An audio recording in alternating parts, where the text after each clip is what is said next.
Okay, we're back with 633, and I've actually formed some nocks. I put it on the sander over there and ground down to that point, and I formulated nocks for the string to be for tillering. And what I'll do is these nocks will become, better looking. They're just in a rough format right now for the obvious reasons, because the status of the bow. I had this in tiller a little bit ago. You can come closer there, Nathan. That line I've marked there, you're going to see why I put that line there. So I'm going to go ahead and show you the status of this bow. And I'm working in increments. I'm being careful. This is going to be a 30-inch draw bow, so I have to consider all these things. All right, so I want to do this at tiller. Excuse me, at brace. And I talked to you before about the Flemish bowstring, and it's one of the great things about this. If I let this be like it is right now, I'll have a low brace, because what I'm going to want beneath that nock is my full hand's width like that. Okay, so I'm going to have to twist my string the opposite way here, and I check this. This is very common and to your advantage if you have an issue with your bow. Maybe your nock is not in the right place exactly, or something like that. This can happen. We should be pretty close to brace here. See right there, the bottom of the nock, my hand. Your common man's fingers is going to be about 3, or a big guy, maybe 3 1/4, 3 1/2 for big finger spread there. Okay, so now I'm going to put this to brace, string it up. It's a stout bow right now, believe me. All right. And there we are at brace, right there. That's a respectable height. You got a little bit of play here, between 6 1/4, 6 1/2 on a common brace for that. And you're going to see now why I marked this area. And we are at brace, which is right about 6 inches. And watch what I do here. We're just looking at brace. I don't even have to stretch it yet. On your D shape on your eyebrow here, you can see that that limb is moving a little bit faster, but you'll see even more when I pull it down. I'm going to pull it down to 20. All right, let's take a look at that. We have an extreme there. We have this is slower. This is happening a lot faster. This limb is leaping off roughly. So this means that in this region here, I got to get some relief on that riser right there. So we'll bring it down a little more so you can see it. You're getting a pretty good range on that, Nation, as far as the... Reasonable. Yeah. Can you get as far back as you can get? Okay. As you can see, compare this window to this one. You have a much slower limb happening here. And so I'm going to leave this alone, and I'm going to work on this guy here for a little bit. So the next time we tiller this, this is down to 24, actually 26. There's a 26 inch. This is going to be a 30-inch draw bow. I have to take into consideration how much further this limb is going to bend, and I'm in true tiller right now. I'm not using my tiller boot, which is just a kind of common limb check. Right here is true tiller right there. It's what the bow's brace is going to be. I need to correct that limb. So sometimes I leave it string in. I have to do that frequently when I'm doing this. And I'll just focus on the area that I have marked. And I will just scrape this up, working around it. And you have to do this in increments, because even though this bow looks like it's going to be extremely heavy still right now, truthfully, it's easy to remove it all in the wrong place. And I'm watching the shape of this that can gradually change. I've actually changed the entire radius of the bow doing this very quickly. Now, I'll probably unstring it here in a second anyway. I just want to watch this one more time and see how much difference I made by removing some material.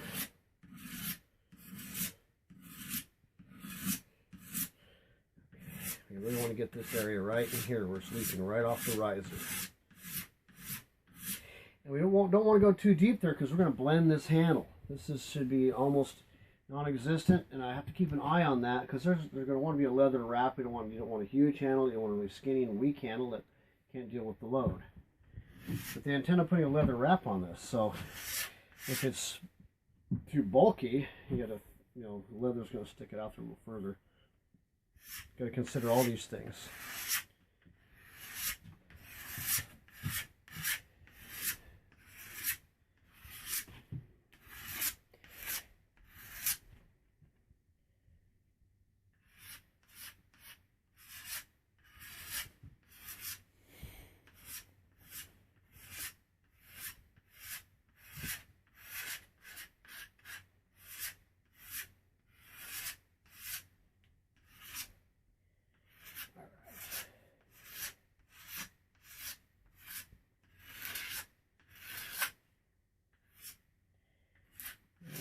Removal of this is kind of a challenge because the surface of that limb is not 100% exact. Alright, we're going to put this back up in here and just kind of, I'm going to stretch it out a little bit, give it some play here, kind of just work it. 4. We are getting a little better. Got some work, but it's not ever going to be 100% perfect. It's going to be, we're just going to get it really close. And I can see where I'm going to get even further down here a little bit more. This is getting better already, but now it needs to be down into here. So I got to put some reminder marks. This part of the belly has got kind of a lumpy spot here. I feel a lump right there. We got to get rid of that. Let's take it down to 26. Very good. Take it down to 28. We're within 2 inches of draw. Okay. Looking good. It's just kind of a little bit off there still. This is probably at least 60 pounds in this position, so I got some poundage to remove. So I'm going to work on this area. I'm going to unstring this now so I can focus on that and put it back in the tiller, and next time we video it, we should be having that pretty evened out.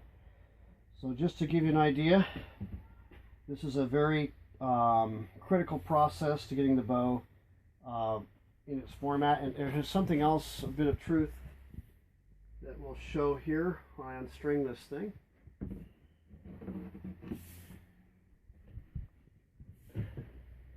You'll see that this bow has a slight set, but believe me, it's not going to affect it a lot. I've put out many out the door and folks are quite happy with it. Yes, there is a way to increase the performance of that if you really wanted to or needed to. I don't know how necessary it's going to be because these bows have been putting out, they hold up very well, and I got some samples here that I shoot, and they shoot like a bat out of hell, and they have a moderate set. This is not a great big set, but it's almost like normal. But if you want to reduce that a little bit, if it was truly necessary for what you want as far as maximizing your performance of your bow, is to rough this out, leave it in its cube form, just very generally roughed, and then you're going to put a block underneath the handle here, and you're going to pin it back with clamps to the to a 2x6 or something like that, and let it set for a while. Some guys will dampen it even too. Steaming it works well too, than doing that process. Either way, you could enhance this by deflexing it back, taking that set out, but it's not that big of a deal, to be honest with you. This bow here will survive for a long time and shoot very, very well, even with a light set. It is the nature of what's happening here. You're removing materials, and yes, there is a way to maximize the performance of this and increase its straightness, but still, it's not 100% necessary. Anyhow, the next time you see me, I should have see this video will be, hopefully we have corrected that. Okay, welcome back to itchyourbow.com. I am in another level of this bow 633, and I've got it up in the tiller rack again. I've got it in brace, roughly about 6 1/4 on that, and I'm going to tiller. I've been removing material from the facing it to the right limb from the profile which you're facing it. As you can see, this is actually became a very nice D profile. I'm just going to give you an example of the bending qualities it has now. There's say 22. That's a little wedge I have there in the background. And here is 24, 26, 28, and at 28 it's looking pretty amazing on that limb stretch like that. Still got a little bit of work to do right here, but not a lot. That'll probably set the pace as far as how much material I have to remove. But keep in mind, this is for a 30-inch draw bow, so I really have to give it, you know, plenty of limb action for that, and so I have to be very consistent from end to end on everything. I'm going to do a test on this very quickly for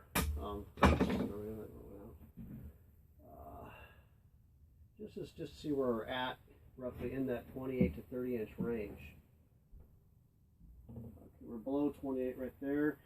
It's about a 60-pound bow in this position. I got about 5 pounds to remove or so. This man wants 55 pounds at 60-inch draw. So I don't know how well you can see this from here. Let's put this phone down here. The cameraman is not available at the moment, but you can see, and I don't know how well this is showing from your view in the camera, but the limbs are pretty equal to each other now. This limb here is still a little bit slower, but you know, it draws real nice. It has a lot of unbelievable amount of power. This will be the lower limb. This will be the upper limb most likely, because one's a little faster than the other. It pulls beautifully. It has a lot of power.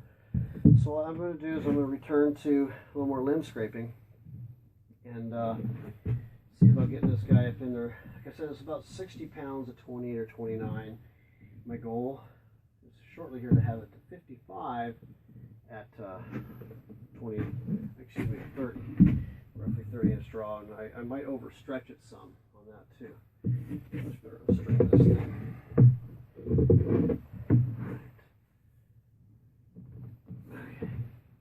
It has great spring back, even though there's a minor set in it, as I brought up earlier. I've worked with a lot of bows very successfully that have minor sets in them, and they shot very well for a long time.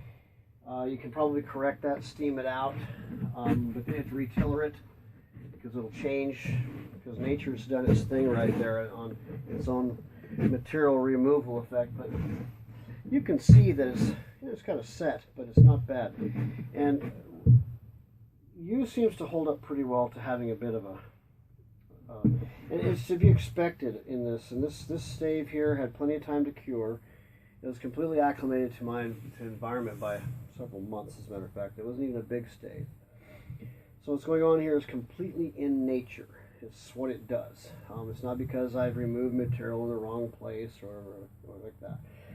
This is the result of material going away, as would happen with most any piece of wood that comes right out of nature. So the only other option to take the set out completely at this point would be probably to steam it and then buck it up on the back set, let it and dry it out. Well, yeah, it'll probably increase the performance some by quite a bit, even maybe.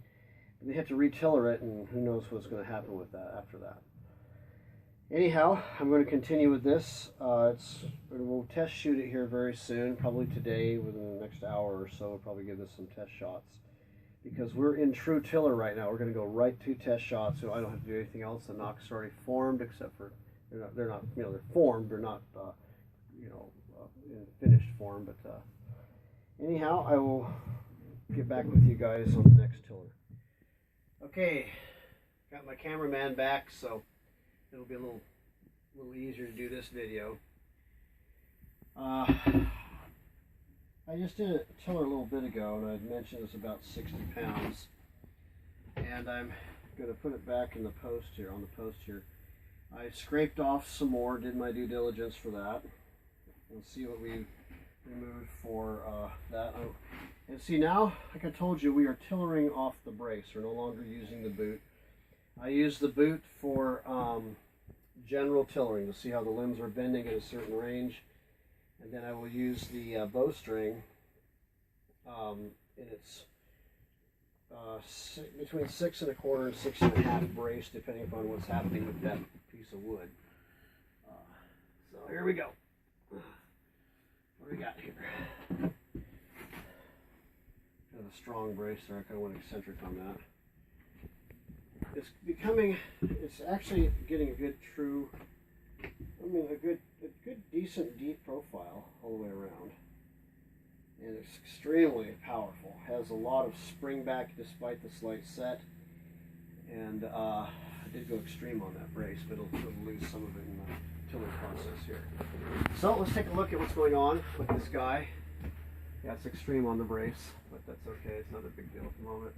You can see where I've got more evenness happening there. And we'll take a look at pulling it down here to well, let's try 24 at first. All right, looking pretty good there. Okay, let's go down to 26, 28, and this would be approximately your 30-inch draw range right in here. Okay, and it's got a tremendous limb stretch, as you can tell.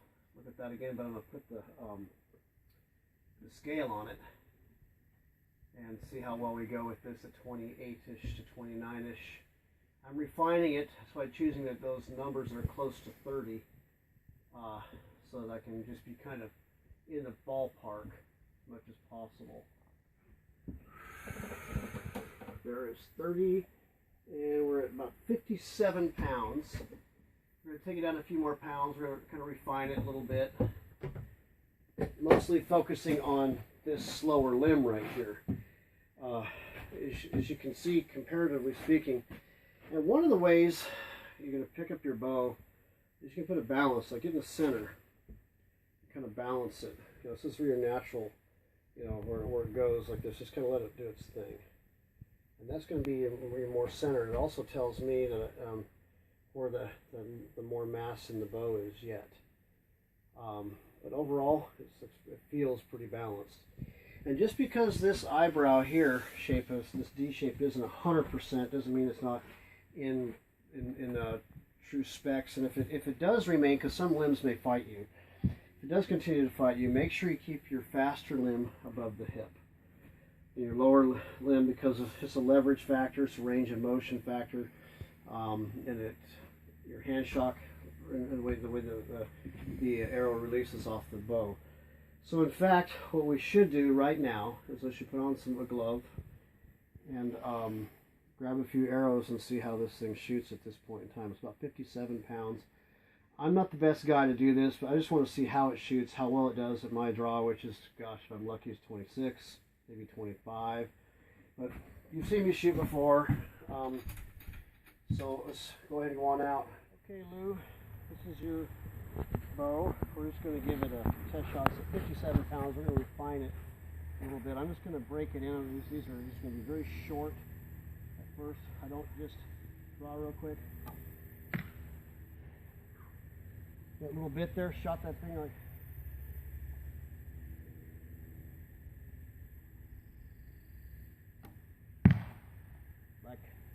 partial draw, it's singing them. Sending them crazy.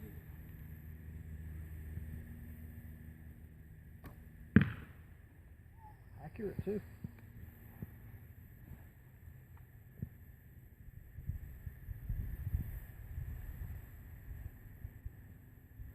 A little bit more each time.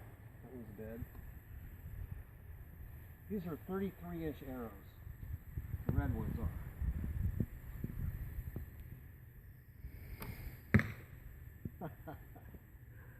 Wow. How's it looking on the bend? Is it looking good? Looking good.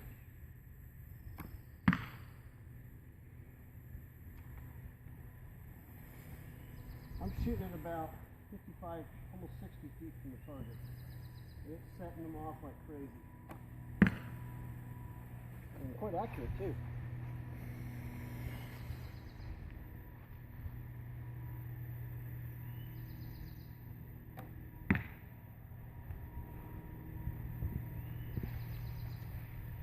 keep in mind this bow is going to be for a man that pulls a 30-inch draw. So.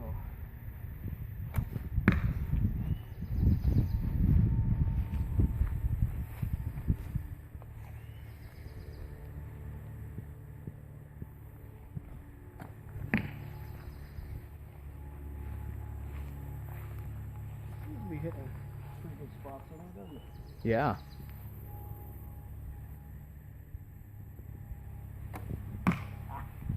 Didn't even aim on that one.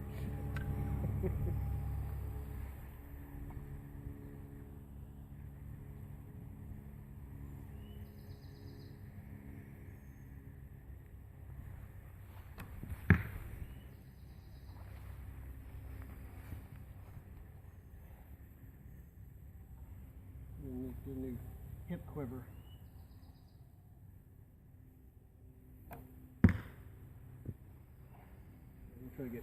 Try to get further back.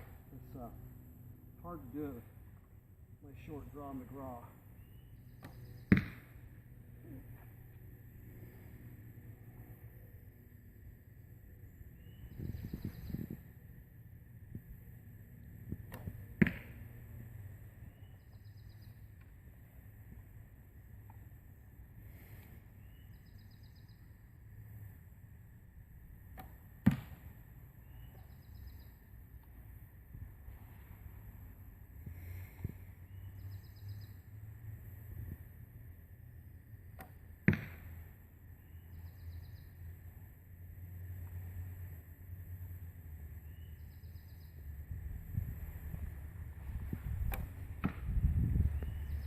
You know, this thing moves. It throws them real fast. It's, like I said, it's about 57 pounds. I'm going to bring it down a couple more pounds because I'm going to focus on getting this limb a little more trued up. But next to some finish sanding, cleaning up the nocks. I'm going to have this test run again later tonight. Hello, it's your bow. Kick ass. Okay, we're at this point now with loose bow, and we're going to just put a little bit of oil on it now. Seal it up with the tongue oil. I've painted and sealed the tips, which I usually do is seal and lacquer them because it preserves them. They're more durable since the yew wood is kind of soft. That's one of the reasons why they oftentimes use horns, was it was durable. Getting up close to this paint, I'm just going to put a little bit of oil there carefully at the moment until that paint is 100% cured. It's pretty dry, but I don't want to combine the two too much yet. There we go. The same thing on the other end, and then we're going to saturate this thing in some oil. Tongue oil all around for you is probably the best, I think. True oil works, pretty good at gunstock oil. But I prefer myself, I do prefer tongue oil. Not that true oil is a bad oil, because it's a very popular, very good oil that many people use for a lot of, especially gunstock people use it. Okay, now we're going to get some oil on here. You're going to watch this beauty of the wood. I think this is the most amazing part, is to watch the transformation of that yew wood change.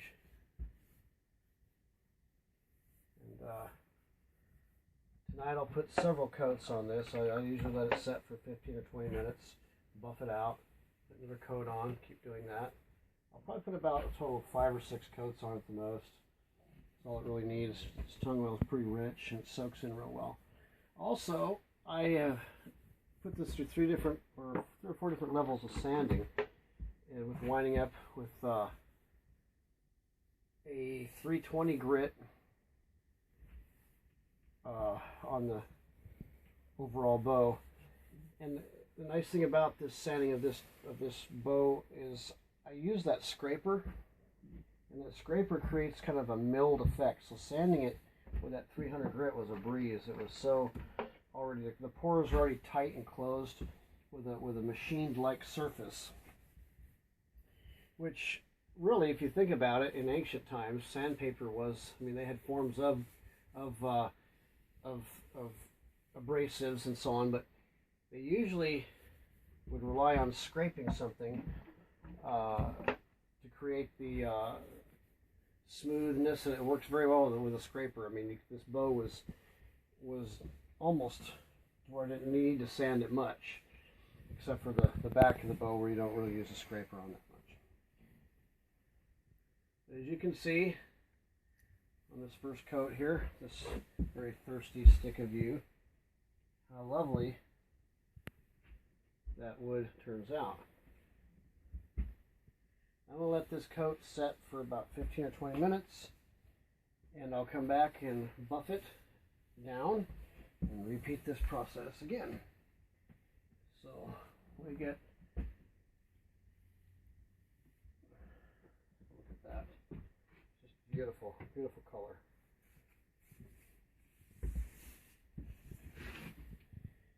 Okay, so like I said, I'll do it at least probably about 4 or 5 times. That's all I need to do with it. And then if Lou wants to put more on it, I would recommend at least annually putting oil on the bow. Since I've started with tongue oil, I would recommend staying with tongue oil because they may not mix very well. But yeah, I would say at least once a year, depending upon your climate, but it'll seal this off very well and prevent it from drying out too quickly. And then, of course, obviously, store your bow in a place where it's going to be, not exposed to harsh temperatures and weather and conditions. But overall, there you have it. This bow is about ready to be put in a box and sent off to its owner, Mr. Lou Cervello out of New York State. All right, we'll get back with you guys on our next project.